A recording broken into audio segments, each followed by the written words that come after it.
ഏറ്റവും സ്നേഹം നിറഞ്ഞവരെ, യേശുവിൻ്റെ രൂപാന്തരീകരണത്തെപ്പറ്റി പറയുന്ന വിശുദ്ധ മത്തായിയുടെ സുവിശേഷം 17-ാം അധ്യായം 1 മുതൽ 9 വരെയുള്ള വചനമാണ് നമ്മുടെ ഇന്നത്തെ ധ്യാന വിഷയം.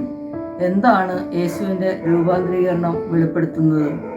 ചുരുക്കി പറഞ്ഞാൽ യേശുവിൻ്റെ ദൈവികത്വം വെളിപ്പെടുത്തുന്ന സംഭവമാണ് രൂപാന്തരീകരണം.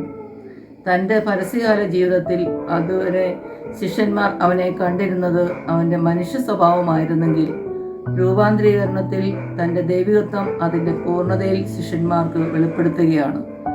അതിനാൽ രൂപാന്തരീകരണത്തിൻ്റെ ആത്യന്തിക രഹസ്യം എന്നത് യഥാർത്ഥത്തിൽ ത്രിത്വത്തിൻ്റെ രഹസ്യത്തിൻ്റെ വെളിപ്പെടുത്തലാണ്.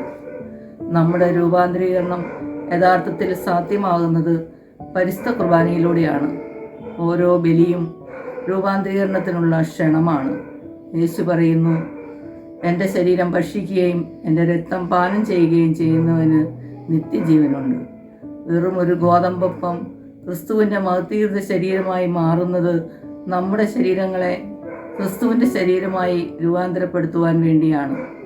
രൂപാന്തരീകരണം പ്രതീക്ഷയുടെയും പ്രോത്സാഹനത്തിൻ്റെയും സന്ദേശമാണ് നമ്മൾക്ക് തരുന്നത്.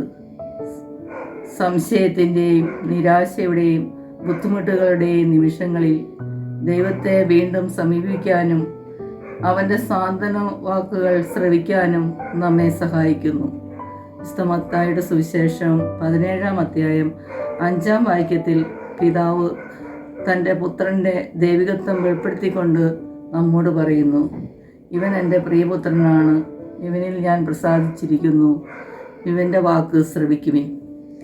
ഈ നോയമ്പ് കാലത്തിൽ നമ്മൾക്ക് ഈശോയുടെ വചനങ്ങൾ ശ്രവിക്കാമെന്നും അതനുസരിച്ച് ജീവിക്കാമെന്നും പ്രതിജ്ഞയെടുക്കാം.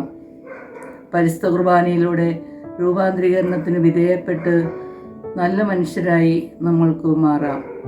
ജീവിതയാത്രയിൽ വീഴ്ചകൾ ഉണ്ടാകാതെ നമ്മെ കൈപിടിച്ച് നടത്തുവാൻ ദൈവം എപ്പോഴും നമ്മോടൊപ്പം ഉണ്ടായിരിക്കട്ടെ എന്ന് നമ്മൾക്ക് ആശിക്കാം, പ്രാർത്ഥിക്കാം. ദൈവം നമ്മെ സമൃദ്ധമായി അനുഗ്രഹിക്കട്ടെ. ആമേൻ.